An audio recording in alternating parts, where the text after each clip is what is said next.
Margaret Atwood, some would argue the most influential and strong-willed Canadian author of all time.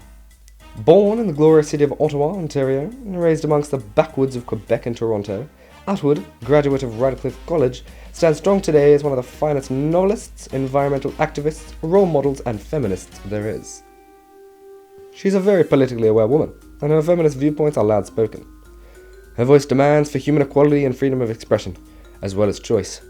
She, as a woman, has first-hand experience of the suppression of rights, one example being the prohibition of abortion in all states of America until the 1970s. And quite simply, she will not stand for it.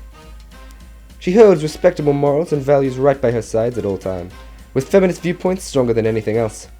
These viewpoints, along with her humanist philosophy, played a large role in shaping her 1985 novel, The Handmaid's Tale.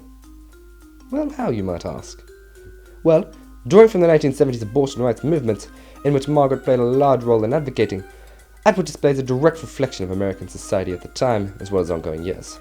Through the novel's clear warning regarding the dangers of men obtaining control over women and their reproductive rights, as well as the harm to identity this causes, we're able to clearly see the dangers of just this in our current society.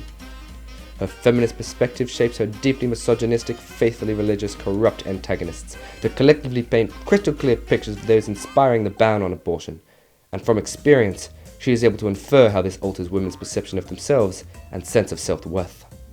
She, as a strong and bold woman, also writes Offred, her protagonist, as an intelligent, perceptive, brave and powerful woman who displays bold acts of rebellion against authority within her careful use of language. She writes many of her female characters like this, as an inspiration to all women, and an exhibition of the selfishness and shallowness in which founds patriarchal concepts.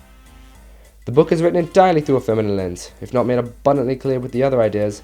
Atwood also names her characters of, followed by a man's name. The word of connotating ownership, much like the societal norms stemming from religious beliefs, in which women change their last name upon marriage, marking them as the man's. Something he owns, his property.